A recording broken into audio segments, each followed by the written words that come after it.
Okay, in this talk we'll be looking at the MRI anatomy for the ankle and foot. So the axial view here, looking at tendons, ligaments, primarily for this view. So if you're able to take a cut here, and you can see your different tibia, there's your lateral malleolus, tibialis anterior is there. Achilles tendon back here, your flexor hallucis, flexor digitorum, peroneal brevis, peroneal longus, and the posterior tib tendon is kind of back here in this area as it converts into more of a tendon here. Then we go down a little further, you see your medial malleolus, lateral malleolus, part of the tibia here. Your extensor digitorum, tibialis anterior, flexor digitorum, flexor hallucis, and your Achilles tendon here as you look across that.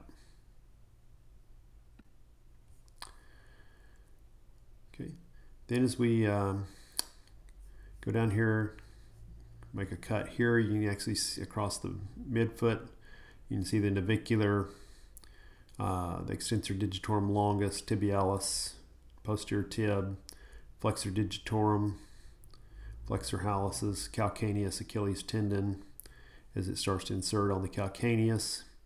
So you can kind of see some good anatomy here as well. So be aware of what you'll be looking at with the anatomy related to MRI. If we look at the coronal plane, in this views we're primarily looking at the deltoid ligament, osteochondral lesions in the ankle joint. So here, if we make a cut right through the middle here, you see your tibia, your talus, your calcaneus, peroneus brevis, peroneus longus, fibula's here, posterior tib, flexor digitorum, abductor hallucis, flexor digitorum brevis, abductor digiti minimi. So you can kind of see a good view of the muscles here in the lower foot, below the calcaneus, and then you see your joint lines here. So you could look and possibly see some cartilage. You see the white in here indicating that it's a joint capsule. So you get to see some good anatomy here with this. As we go a little further back, you see the once again you still see your intrinsic foot muscles and some of the extrinsic muscles that are making their way into the foot. So you see a peroneus longus, calcaneus, tibial portion, the talar portion here, posterior tib, abductor hallucis. So kind of get a good view as you start looking at that. What would you see if you were to cut that? Then we have a sagittal view. Here, mainly here we're looking for bones and ligaments here. So here we look for extensor digitorum brevis, flexor digitorum brevis, posterior peroneus longus, your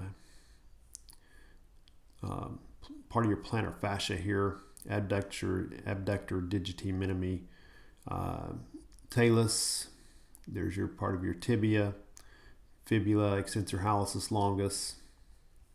So you can kind of see if we were to cut right through this area, what you would be able to look at on the MRI. And then if we were to change this cut just a little bit, you could see, go right through the midfoot. You see your cuneiform, your navicular, your talus, your tibia, tibialis anteriors coming through here. First metatarsal head, quadratus plantar, Achilles tendon, your soleus coming down here to form part of your Achilles, and flexor hallucis longus coming down through here as well. So you can kind of get a good idea of what your anatomy is going to look like on MRI. Look at these cross sections. So there are some good resources there for looking at cross sections through different scout views. that may help you better visualize this. And like I said, we'll be covering more the pathology and the clinical lectures in our lecture time. So hopefully that will help you give a little more insight into ankle foot anatomy and how it relates to the MRI.